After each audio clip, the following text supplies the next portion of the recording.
Meira. Oh, panggilannya Meira. Saya manggilnya Salsa. Salah ya? Maaf ya.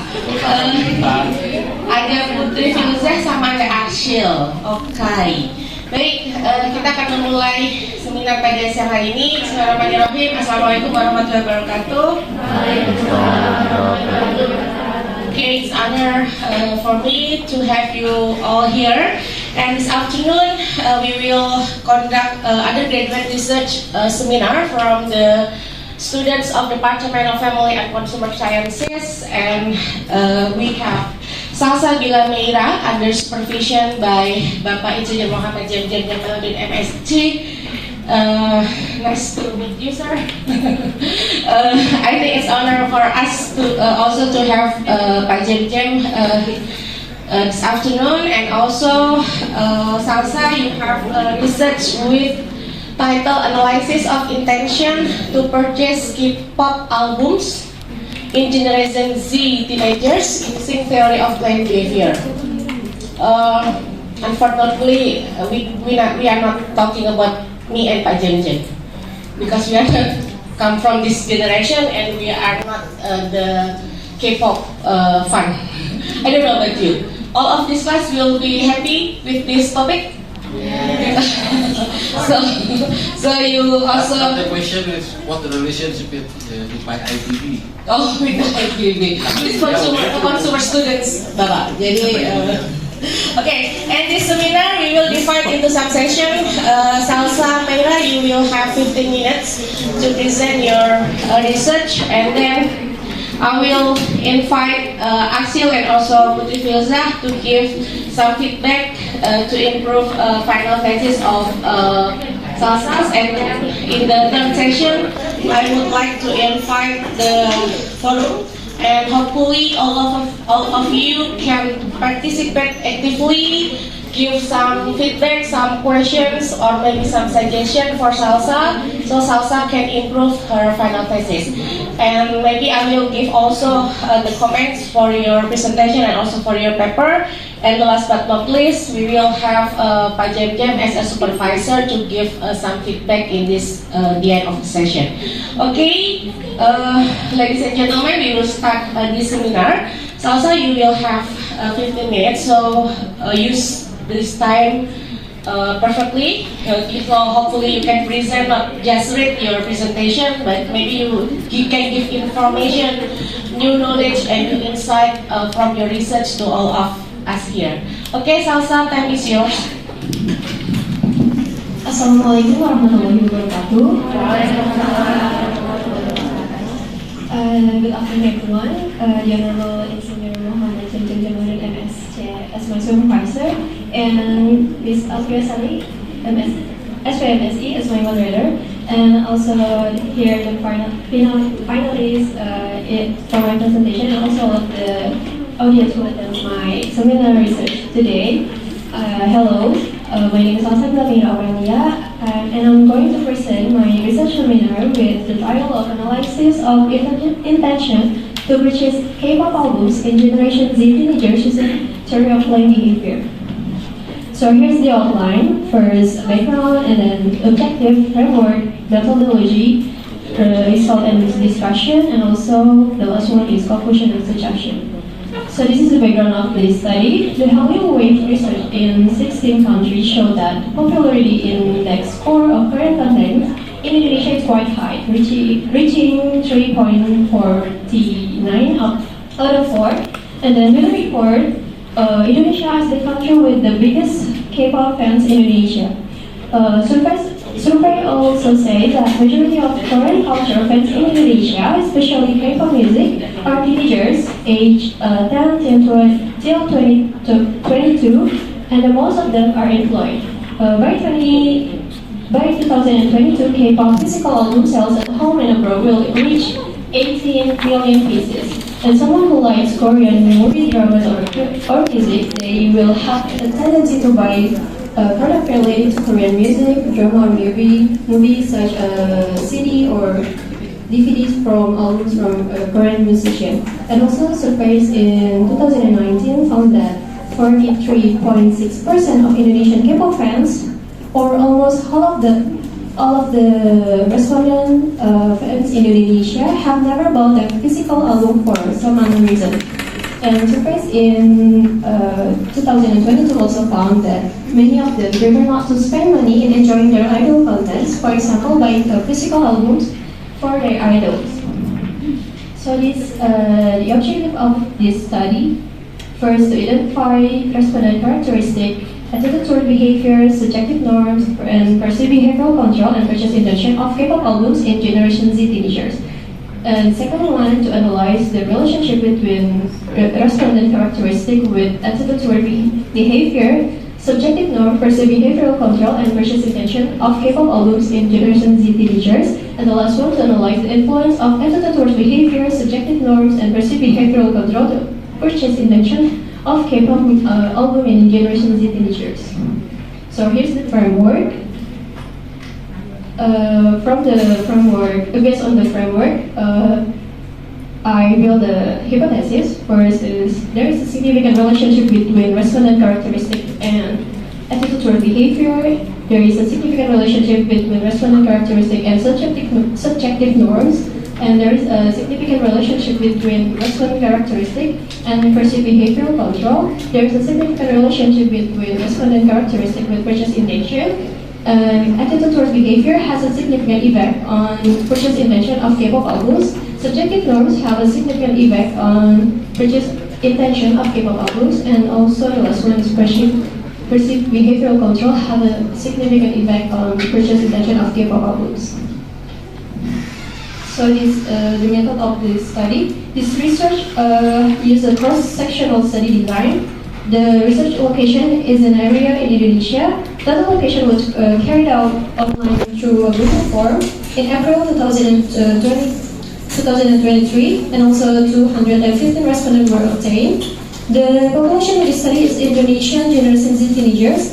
The data that has been collected is processed using Microsoft Excel and SPSS, and also the data was analyzed by descriptive analysis and sub-analysis. So here's the result. Most of the respondents were female. More than half of the respondents who live in West Java. Respondents were dominated by teenagers in range 17 to 21 years old. The highest percentage of respondents lost education level was high school degree. And almost all of the respondents are students. Respondents have a monthly income less than or equal to 500,000 rupiah, and more than 70% or 72.1% respondent listening to K-pop music several times a day. So here's the category of each variables. The result of the distribution respondent based on the category show that in attitude toward behavior, less than half respondents are in the low category. The average score of the attitude toward behavior index in moderate category. In subjective norm, most of the respondents are in the low category, and the average score of the subjective norm index in low category. In perceived behavioral control, more than a half respondents are in the moderate category, and average score in perceived behavioral control index in moderate category. And the last one is purchase intention. Less than a half respondents are in the low category, and average score of the purchase intention in moderate category. So this is the result of a relationship task. Based on the result of the correlation task, the results show that age has a significant negative relationship with attitude toward behavior and subjective norms. Meanwhile, age has a significant positive relationship with perceived behavioral control. And then last, education has a significant relationship with attitude toward behavior and subjective norms. Monthly income has a significant positive relationship with perceived behavioral control. And the frequency of listening to K-pop music is a significant negative relation related to purchase intention. This means that hypothesis 1, 2, 3, and 4 are accepted. So here's the result of some analysis. In the first model, there are several invalid items factoring less than zero point 0.4, and the model must be re-estimated. And several items of perceived behavioral control were eliminated. There's a PBC 2, 4, 5, 6, 7, and 8. So this is the re-estimated models after some items were eliminated.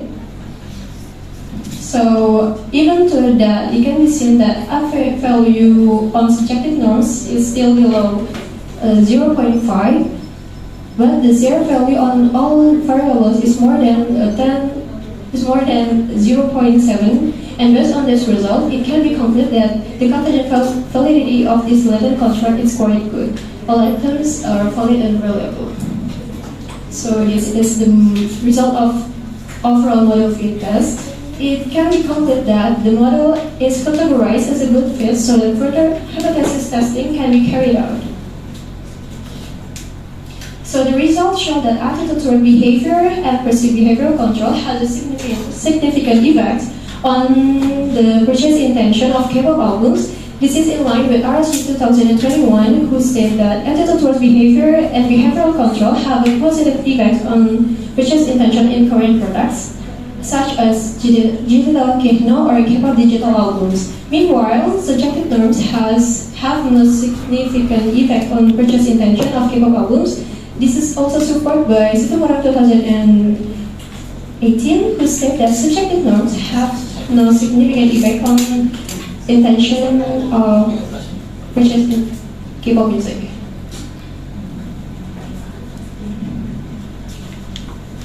So this is the limitation of this research. The data collection only uses an online questionnaire via Google Form without having an interview or direct interaction. So is it so possible that bias can occur in filling out the questionnaire? And that can impact the quality of the data obtained, as it may be possible for respondent to answer carefully or not to understand the statement, and etc. And the gender of distribution of respondent is also unbalanced and dominated by female respondent.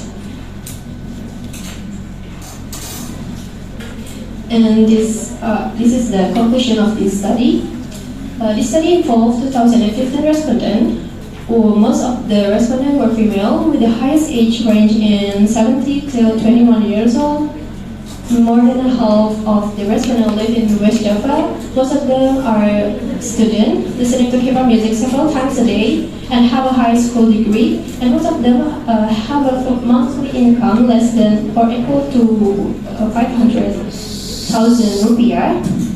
The result also showed that attitude towards behavior and perceived behavioral control toward purchasing K-pop music albums were still in the moderate category. Meanwhile, subjective norms are in the low category. The study also found that there is a significant relationship between respondent characteristics such as age, income, class, education, the frequency of listening to K-pop music with attitude toward behavior, subjective norms, perceived behavioral control, and purchase intention. And the result also show that the attitude toward behavior and perceived behavioral control have a significant influence on the purchase intention of K-pop music albums. And this is the suggestion from the study. The teenagers are expected to be able to distinguish the product that they really need or the product that they buy just to fulfill their desires. And they're also expected to be wiser when purchasing a product. They should avoid buying products only to follow the trend or because many people are talking about it in social media. And they also need to consider the benefits of this product. And this can prevent consumptive behavior in consumers, especially in generation of teenagers. And for future research, can also add other variables that were not measured in the study, but predicted to influence consumer purchase intention, especially in K-pop albums, such as attitude towards Korean culture or products, sales promotion, product quality, and other variables that can influence purchase intention in K-pop albums. So I think that's all for my presentation. Thank you for your attention. Assalamualaikum warahmatullahi wabarakatuh.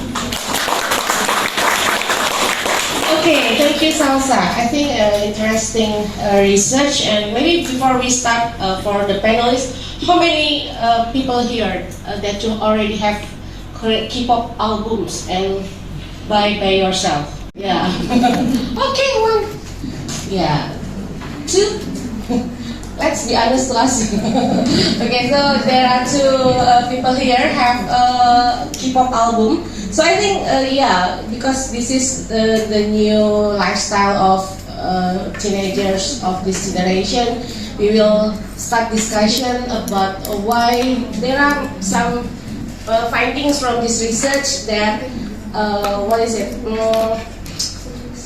Attitude and also the control from the outside from the consumer have a significant influence to intend to buy K-pop album. So I think but the other one's negative effect. So I think it will be interesting discussion. So I will start firstly for the panelists. Filza first or Asil first? Okay, lady first. Please give your reference, Filza. Oke, baik, terima kasih Ibu atas kesempatannya. Selamat kepada Mira yang sudah menyampaikan semua hasilnya dengan baik.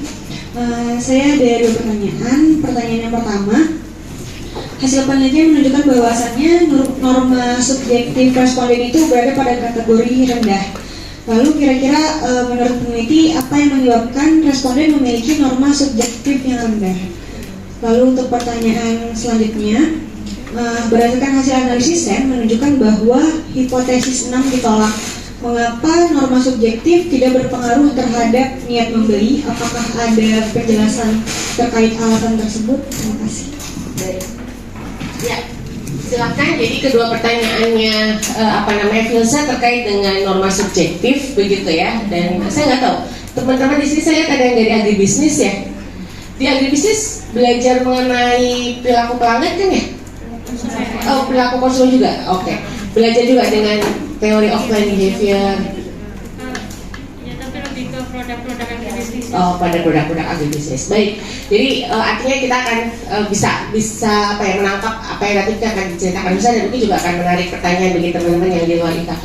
Silakan Filza, tadi pertanyaan kok Filza? Salah pertanyaan Filza. Silakan. Ya, baik.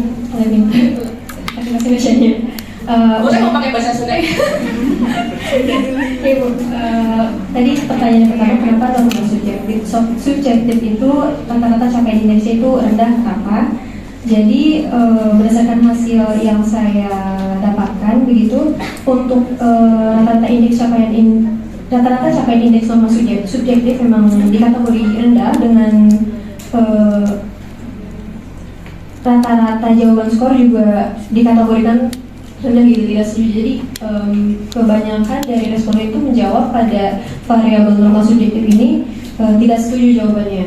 Maknanya apa sih? Maknanya kalau dari norma subjektif itu Bu, rata-rata responden itu tidak setuju kalau orang-orang di lingkungan dia itu mendukung untuk membeli atau memberikan pengaruh yang kuat untuk membeli album gitu. Jadi misalnya keluarganya gitu tidak mendukung anaknya membeli album gitu. Mungkin Subjektif nomor subjektif norm Pak.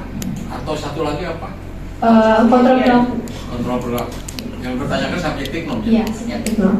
Jadi dia ini ya tidak dia merasa bahwa orang-orang di sekitarnya itu memang karena mungkin anak-anak kali ya, dan mungkin beda generasi, dan mereka juga tidak mengenal mengenai K-pop gitu ya, sehingga dia merasa bahwa dia tidak mendapat dukungan untuk membeli K-pop album. Itu mungkin, dan dijelaskan tadi jawaban-jawaban dari variabel itu berada pada tidak setuju dan sama tidak setuju karena persepsi ya itu ya. Oke. Begitu ya Filza. Nah, penjelasan berikutnya kenapa kemudian itu juga tidak signifikan gitu terhadap niat membeli? Untuk itu untuk penelitian sebelumnya juga sudah ada yang meneliti, dan ternyata memang norma subjektif ini tidak mendukung tidak mempengaruhi niat beli seseorang terhadap musik ilegal. Jadi itu berdasarkan Situng Orang 2018, kalau norma subjektif itu tidak berpengaruh secara signifikan terhadap niat beli musik ilegal. Kemudian penelitian sebelumnya juga ada yang menemukan bahwa norma subjektif ini juga tidak mempengaruhi minat beli gitu. Jadi hal ini mungkin karena responden itu tidak mempertimbangkan untuk mendengarkan saran orang sekitarnya. Jadi hasil ini tuh menunjukkan bahwa responden ini tidak setuju kalau keluarganya ini mendukung dia. Jadi kebanyakan dari jawaban ini tidak setuju gitu. Boleh saya gunakan bahasa lain? Jadi mau keluarganya bilang jangan beli K-pop album, dia tetap akan beli. Iya, makanya itu bisa menjadi faktor kenapa tidak berpengaruh. Atau boleh kok kamu beli K-pop album, dia juga tidak beli juga gitu ya. Jadi artinya kan tidak berpengaruh ya, bukan berpengaruh negatif. Oke, menarik sih ya. Jadi artinya keputusan, belum sampai keputusan sih ya, tapi niat membeli K-pop album itu tidak dipengaruhi oleh si norma subjektif yang kemudian menjadi, itu kalau dalam bahasa konsumen sebagai apa Pak, reference grupnya ya gitu ya. Oke, menarik sih ya. Jadi kita jadi ternyata anak-anak remaja saya jadi membayangkan anak saya, itu anak saya nggak bilang, Bu aku mau beli albumnya BTS gitu nggak sih? Alhamdulillah. Belinya album kayak gimana sih? Penasaran loh guys. K-pop album tuh belinya dengan cara apa sih? Kalau sekarang di Shopee juga banyak. Oh, terus Tapi diputar. itu tidak masalah tidak bermasalah tidak memasalahkan originalitas kan? Enggak, Kamu tidak mencari yang ilegal dan non Ilegal. karena untuk K-pop album sendiri Pak, untuk fans K-pop itu sangat legal, sangat royal begitu ya. Kita tahu, jadi mereka tidak mendukung adanya yang ilegal gitu Bu. Jadi mendukung yang ori-ori aja. Saya sampai jadi teringat Pak, di Twitter rame gara-gara beasiswa KIP dipakai buat nonton konser. Tahu nggak mahasiswa IPB dengan istri itu? Saya ngeliat manifest, oke seru ya ternyata. Ada lagi tuh? Tadi argumennya kan yang Situng Orang itu kan musik ilegal ya. Oh iya, referensi yang kamu pakai, nggak mau pakai musik ilegal. Oh legal. Oke, yang ini legal ya. Spotify kalau gratis, oh nggak ngerti. Oke, ada ya. Hasil silakan. Please questions. Hasil Zamu. Zafi. Siapa? Yang mantan ketua BEM, Lutfi. Oke. Itu Adit. Iya. Oke. Maaf ya Pak, ngapalin Pak. Yang bisa diamalkan aja Pak, yang lain saya nggak peduli. Sekarang hasil. Baik, terima kasih kesempatannya Bu. Sebelumnya selamat kepada Mira karena sudah melakukan presentasinya dengan baik. Ada dua pertanyaan di sini. Yang pertama, apa pertimbangan Mira sebagai peneliti untuk membatasi penelitiannya di niat pembelian dan tidak sampai pelaku pembelian pada konsumen? Lalu yang kedua, pada hasil karakteristik responden dijelaskan bahwa mayoritas responden mendengarkan musik K-pop beberapa kali dalam sehari. Apakah dapat dirincikan tepatnya beberapa kali dalam sehari responden mendengarkan K-pop, musik K-pop? Terima kasih. Oke. Silakan langsung jawab. Jadi yang pertanyaan pertama itu kenapa linear saja. Jadi untuk teori of the behavior sendiri ini kalau menurut Pak Ujang Sumarwan tahun 2014, teori ini merupakan model sikap yang dapat memprediksi niat konsumen untuk melakukan suatu tindakan. Jadi fokus dari teori ini sendiri yang saya baca gitu ya, itu ingin memfokuskan pada intensi saja gitu, intensi untuk melakukan suatu tindakan. Dan untuk sasaran penelitian saya juga subjeknya itu merupakan remaja-remaja yang belum pernah membeli album K-pop. Jadi dirasa tidak memungkinkan kalau bisa sampai meneliti sampai ke perilaku pembelian, sedangkan mereka ini belum pernah melakukan pembelian album begitu. Jadi memang sampai niat saja gitu. Dan untuk jawaban yang kedua, berapa kali sehari untuk ini dari sumber yang saya acu sendiri dari Kim 2012, dia hanya menjelaskan item-item pilihan jawabannya saja, misalnya kayak several times a day, terus once a day. Jadi nggak ada lebih tepat atau lebih jelasnya berapa kali sehari gitu. Beberapa kali itu berapa kali, beberapa kalinya itu berapa hari. Tapi dia tidak ada penjelasan lebih lanjut. Tapi mungkin bisa kita simpulkan sendiri gitu, kalau beberapa kali berarti kan ada pengulangan di situ, berarti bisa 3 sampai atau lebih dari 3 kali sehari. Karena untuk pilihan yang kedua itu kan once a day, sekali sehari. Ada lagi nggak? Udah penasaran lebih lanjut? Saya sih penasaran sih, kenapa TPB pilihannya? Kenapa? Ya, apa tidak ada teori lain yang mungkin akan bisa menjelaskan mengenai niat beli dan kenapa jatuh pilihan pada TPB yang mungkin sudah banyak gitu orang meneliti juga dengan TPB gitu? Kenapa ya?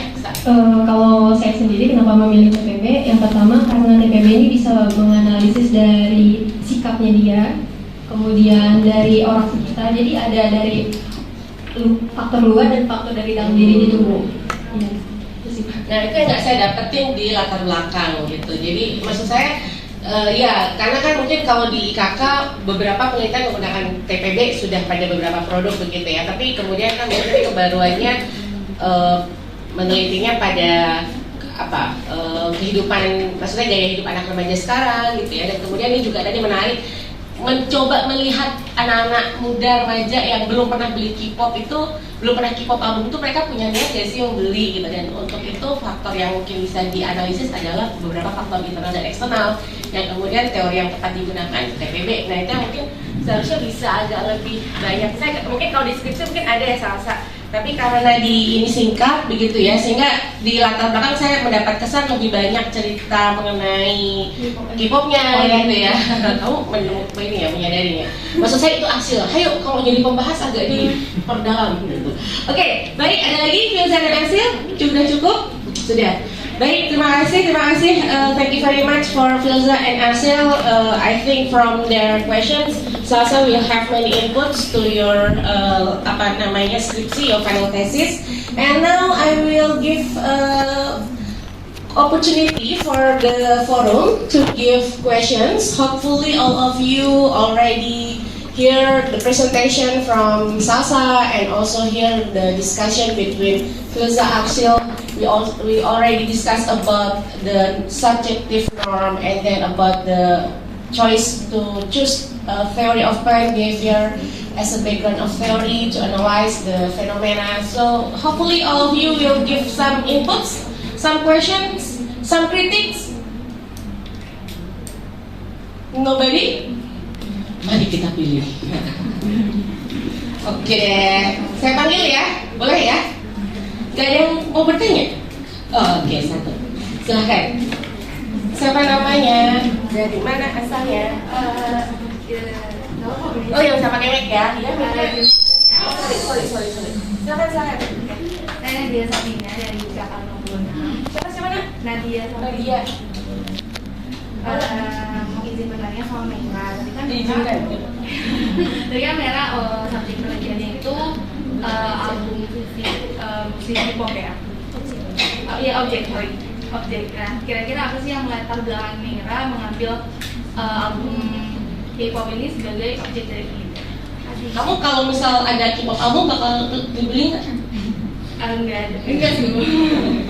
Oke, saya kolek dulu satu pertanyaan dari Nadia, kenapa memilih K-pop album? Mungkin Nadia, kenapa pertanyaannya itu?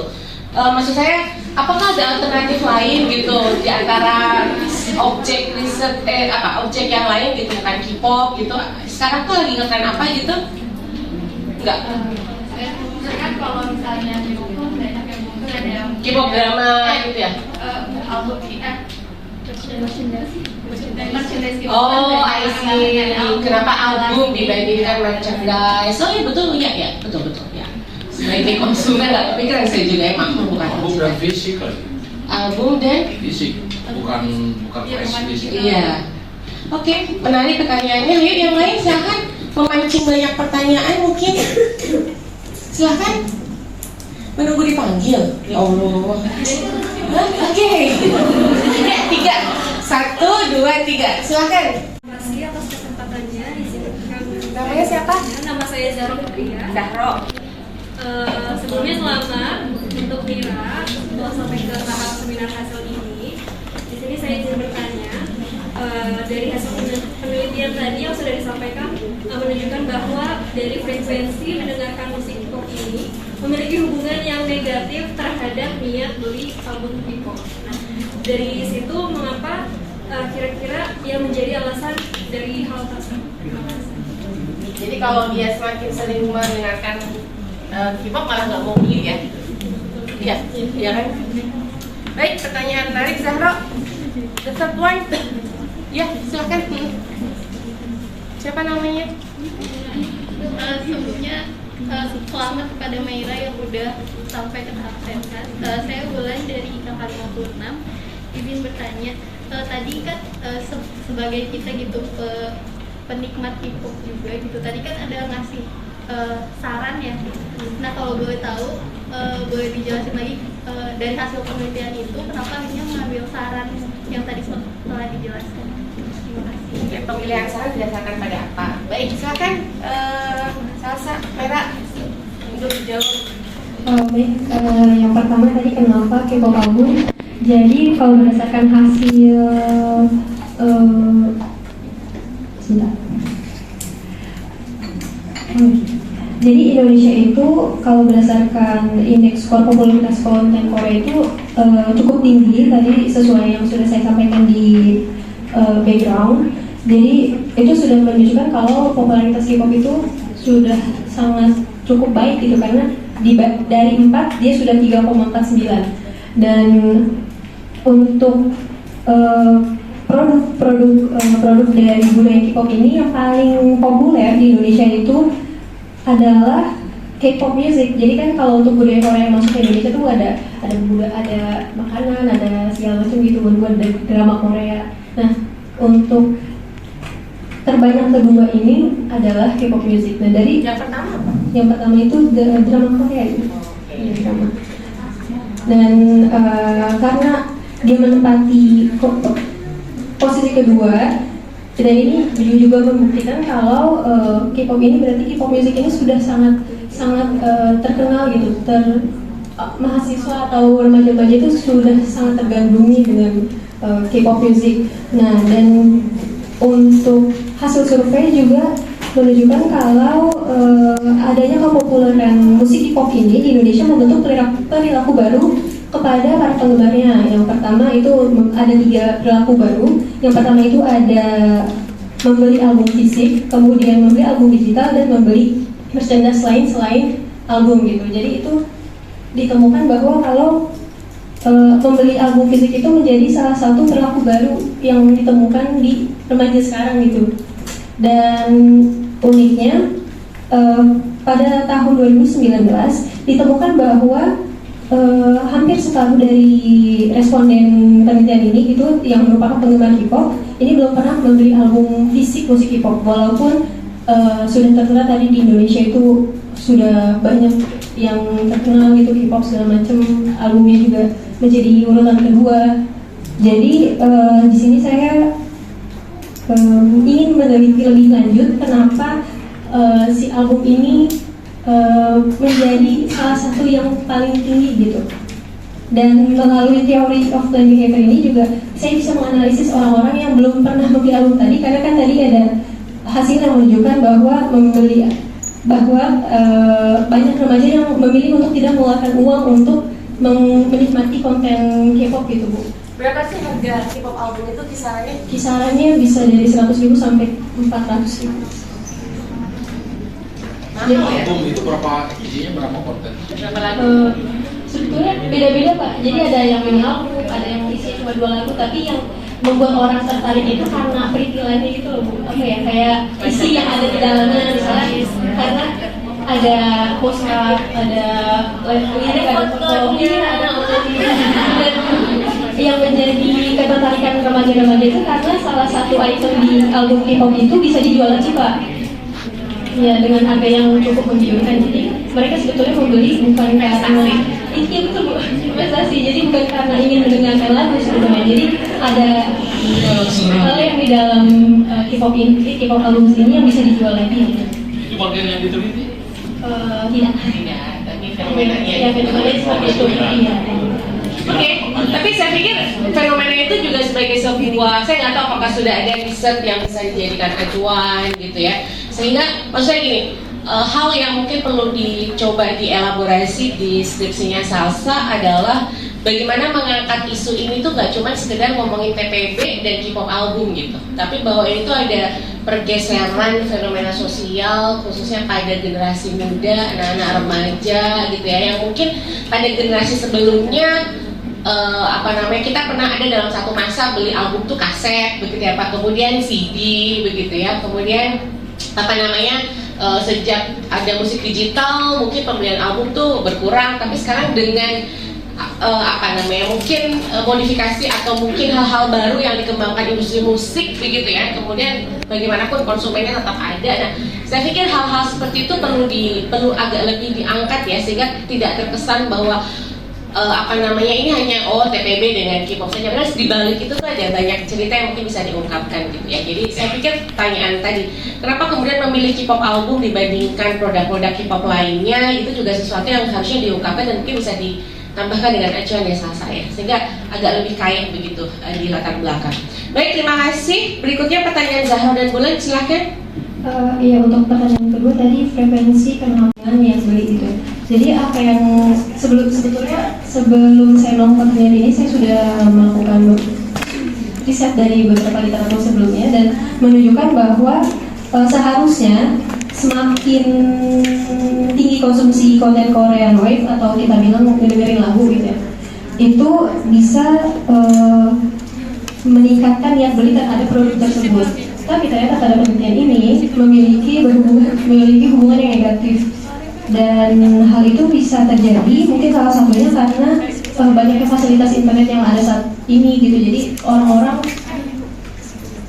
orang-orang tidak perlu untuk membeli album dulu untuk mendengarkan gitu. Jadi banyaknya platform streaming lagu online yang gratis walaupun ada iklan, tapi kan tetap bisa mendengarkan secara gratis gitu, nggak harus mengeluarkan uang. Kemudian juga mungkin kalau dari pendapat Skipman dan Kanu tahun 2000 itu menyatakan bahwa minat beli timbul karena adanya persepsi kepuasan atas manfaat dan fitur yang diperoleh, dan mungkin ke dalam hal K-pop album ini banyak orang atau pendengar yang merasa kalau mendengar kurang puas gitu terhadap produk K-pop ini, walaupun meskipun harganya mahal tapi yang didapatkan itu tidak sebanding, jadi mereka tidak ada intensi untuk membeli gitu. Dan sudah cukup puas hanya dengan mendengarkan. Jadi tidak, karena dibutuhkan hanya playlist gitu ya, bukan album fisik. Oke. Baik, begitu Zahra sudah cukup. Baik, berikutnya pertanyaan Bulan, saran-saran yang diberikan oleh Mera itu berdasarkan apa sih? Yang perlu bisa dijelaskan juga.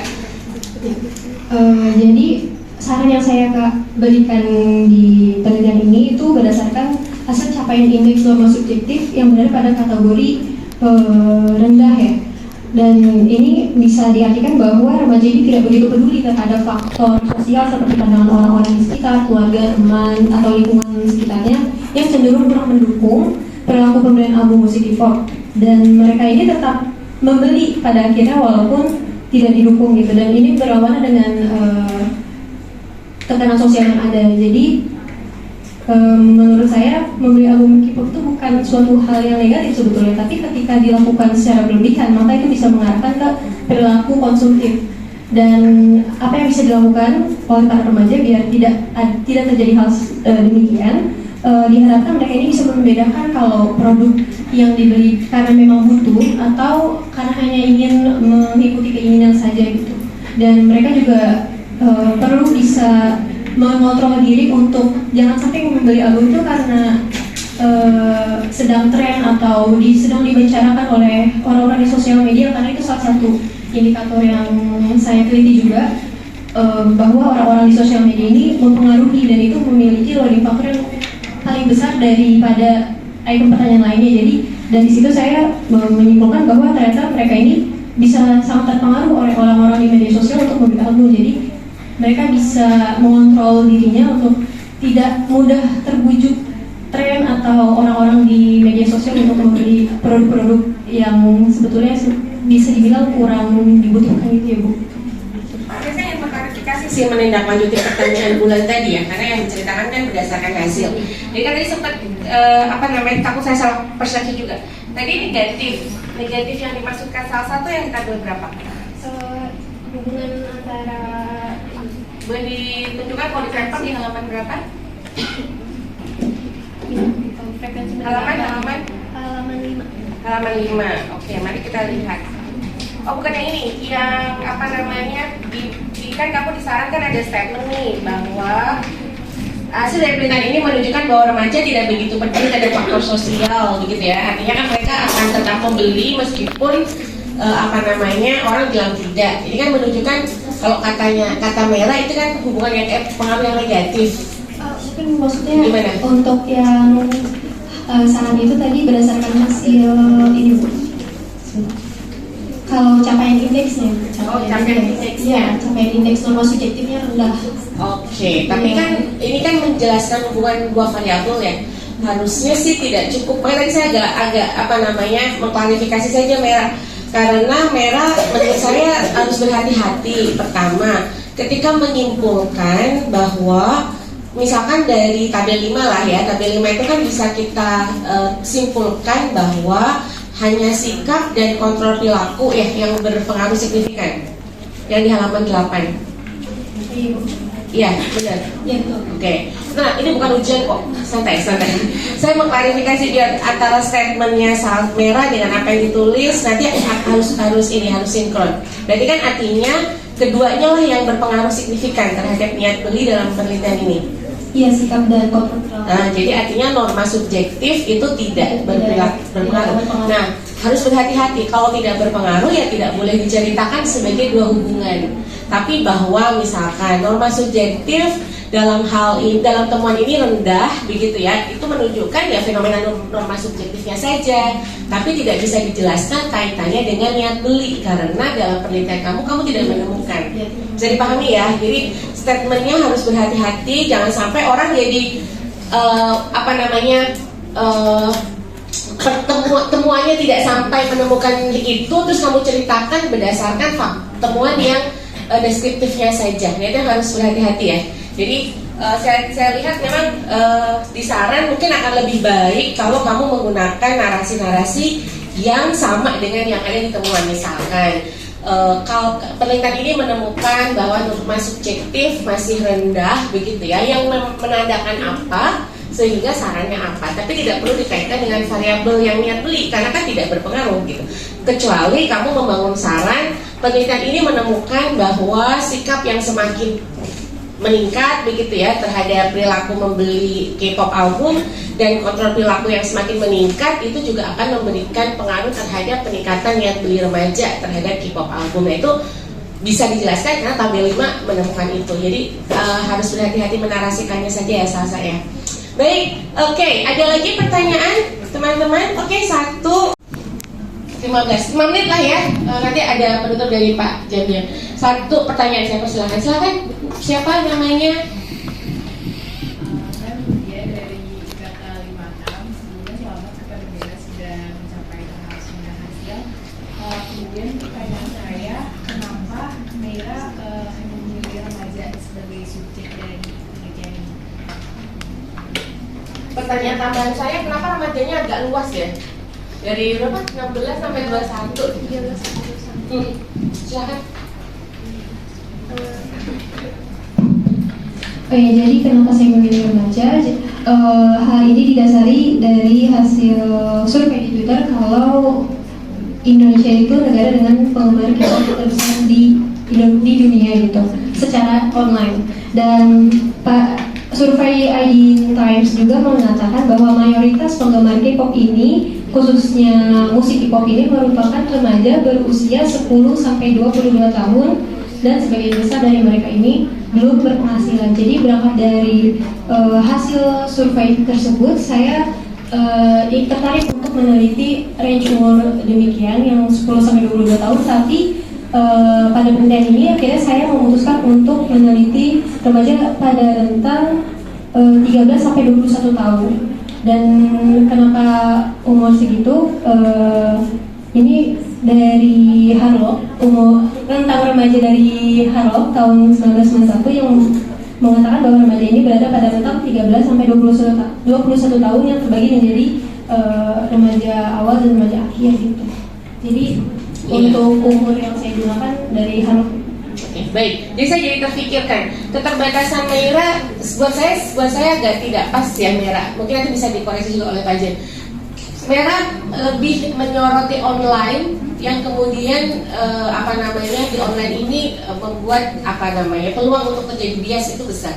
Saya sih dengan range usia yang lebar gitu ya dari 13 sampai 21 tahun tapi dengan hanya 215 responden sebenarnya justru keterbatasannya menurut saya sih itu gitu. Jadi artinya bahwa ini jadi satu kelompok usia itu mungkin hanya sekitar 10-15 gitu ya. Jadi mengelompok juga di kelompok umur tertentu 18 sampai 21 tahun gitu. Karena kalau online kan sudah pilihan dari peneliti ya. Jadi harusnya sih kita tidak berstatement bahwa dengan online itu kemudian bias. Karena kita sudah sebagai peneliti dengan segala kelemahan penelitian online kita percaya bahwa pilihan kita untuk meneliti online sangat pas dengan kebutuhan dan ketersediaan sumber daya yang kita miliki. Jadi menurut saya justru dengan artinya untuk penelitian lebih lanjut penambahan jumlah contoh atau mungkin fokus pada kelompok usia tertentu gitu ya itu juga perlu menjadi pertimbangan ketika membangun keterbatasan. Jadi mungkin itu juga tadi menindaklanjuti apa yang ditanyakan Mutia terkait remaja begitu ya Salsa ya. Tidak perlu jadi keterbatasan. Iya, jadi jangan jadikan keterbatasan karena itu kan sudah jadi pilihan gitu ya. Jadi memilih istri kemudian dijelaskan keterbatasan istri saya seperti ini ya jangan udah dipilih kan ya gitu. Jadi kecuali belum dipilih itu boleh kan kita komplain. Oke, baik saya pikir sudah cukup ya karena kita juga udah jam 13.50. Pak Jen saya izin memberikan beberapa review terhadap papernya. Jangan Pak, biarkan nanti penguji sidang Pak. Oke, Salsa. Jadi kesan saya terhadap tulisan Salsa sebenarnya mungkin data ini harus coba dinarasikan dengan lebih lebih juicy gitu ya.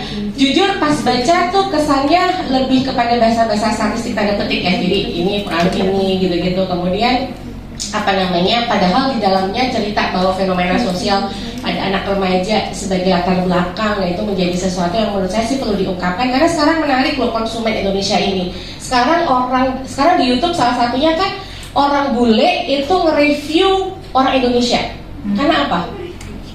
Karena subscriber, karena yang nonton pasti orang Indonesia kan, dan orang Indonesia itu akan mudah untuk subscribe, like, dan itu akan berpengaruh. Kayak sekarang yang lagi heboh yang viral hari kemarin kan Putri siapa namanya yang di America's Got Talent kan. Kemudian itu langsung muncul review-review dari Filipina, dari Amerika dan segala macam. Jadi artinya bahwa kita perlu mengangkat isu ini sebagai mungkin kalau menurut saya ya sebagai peneliti anak membangun awareness gitu ya bahwa tantangan pada generasi masa depan gitu khususnya pada gaya hidup itu harus kita kita bisa kenali dari awal berbagai macam pilihan gaya hidup anak-anak zaman sekarang. Bahwa kemudian ada risiko-risiko di dalam pilihan gaya hidupnya gitu ya mungkin itu juga menjadi kajiannya divisi anak gitu. Tapi sebagai peneliti konsumen mungkin menurut saya itu perlu diangkat gitu ya bahwa risiko ketika kemudian mengkonsumsi K-pop album kalau hanya menikmati saja sih nggak apa-apa ya tapi sampai harus mengorbankan banyak hal ya. Saya nggak tahu sekarang kelihatannya banyak ya gaya hidup akibat K-pop wave ini mengganggu mungkin ya. Saya nggak tunjukkan itu persepsi saya sebagai generasi agak sedikit lebih sepuh bapak sih. Jadi ya itu aja sudah persepsinya beda apalagi bapak begitu kan. Jadi artinya bahwa saya pikir itu juga sesuatu yang menurut saya sebagai orang anak saya sangat mengencourage Salsa untuk coba diungkapkan deh bahwa ini tuh sebuah penelitian yang layak dilakukan karena kita berbicara anak remaja tapi dari perspektif perilaku konsumsi sesuatu yang tidak bukan kebutuhan primer gitu ya tapi banyak sekali dilakukan. Jadi mungkin itu yang perlu coba dikaji coba dielaborasi di bagian latar belakang. Kemudian untuk di hasil ini mengalirkan SEM-nya tadi seperti yang saya bilang masih terpaku pada bahasa-bahasa statistik jadi agak tidak mudah dipahami begitu ya dalam artinya ya mungkin kalau nanti coba aja mungkin baca-baca jurnal JIKK lah mungkin ya yang memang menggunakan SEM ada beberapa artikel yang menurut saya dia bisa mengemas si penulisnya itu dengan bahasa yang mudah gitu meskipun menggunakan SEM sehingga orang agak lebih mudah memahami. Kemudian tabel-tabel yang disajikan juga pilihan begitu ya. Kemudian untuk data deskriptif karena memang ini adalah makalah paper, nggak apa-apa sih nggak dimunculkan semua, tapi semoga nanti deskripsi bisa lebih dielaborasi ya untuk di data karakteristik dan segala macam. Kemudian untuk penulisan ya item dan segala macam mungkin dihilangkan ya Salsa, karena itu kan dibaca dalam bahasa Indonesia item bukan item. Jadi cukup pernyataan saja atau pertanyaan gitu. Kemudian kalau ini mungkin nanti kalau mau disubmit ke artikel di bagian metode ini kan bukan kelemahan ya, penyajiannya kan tidak ada subbab-subbab tertentu.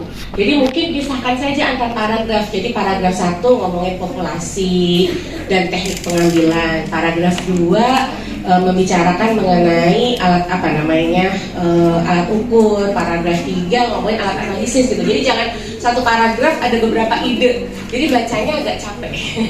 Ya, jadi mungkin itu beberapa saran yang terkait dengan penulisan. Tapi sebuah penelitian menarik, tapi memang untuk penulisan masih harus wajar lah ya, seminar yang penting cukup berani untuk menyajikan hasil. Oke, mungkin itu saja Bapak yang bisa saya sampaikan.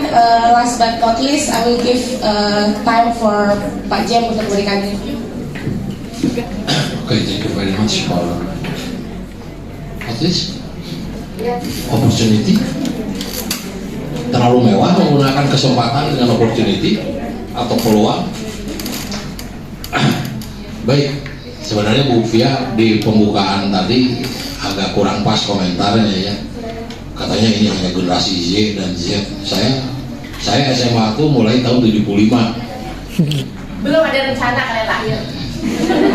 1975 saya udah SMA kelas 1 kan. Tamat SMA 1977. Nah, saya sudah menyukai K-pop. Waktu itu tahun 75 itu berapa puluh tahun yang lalu. Kan masih ada popnya apa ya Pak? Tapi K-popnya itu keroncong pop. Zaman saya itu kan grup band itu yang sangat populer itu kan diantaranya Gus Plus gitu ya. Itu punya versi keroncong popnya. Karena musik keroncong itu kan sudah duluan lahir di kita ya dibanding musik pop atau musik jazz gitu kan. Terus ada kelompok orang-orang Batak di Jakarta itu kan seperti Panjaitan Bersaudara, Fanbers itu, terus satu lagi The Mercies, semua punya versi. The Loin misalnya itu punya versi keroncong popnya. Jadi saya dari dulu udah penggemar K-pop. Cuman kayaknya bukan Korea kan gitu, tapi keroncong. Nah itu sebenarnya tidak aneh kalau yang sekarang dijual dalam bentuk album yang bukan hanya berisi naskah lagu gitu ya. Zaman saya juga poster-poster itu karena ini budaya populer gitu loh. Musik itu kan termasuk salah satu bentuk budaya populer ya, yang bisa sangat populer, tidak terbatas oleh suku bangsa gitu, oleh geografi. Orang-orang di Padang Pasir juga mendengarkan musik jazz. Bukan hanya orang Eropa misalnya yang tinggalnya di daerah-daerah yang bermusik musik jazz didengarkan, atau di gedung-gedung klasik di Moskow misalnya kan tidak begitu musik klasik didengarkan juga. Di Indonesia juga banyak orang penggemar karena musik populer. Nah, cuman kemudian fenomena Korea sebagai negara itu yang mendorong di kita juga pernah musik Malaysia yang dominan kan.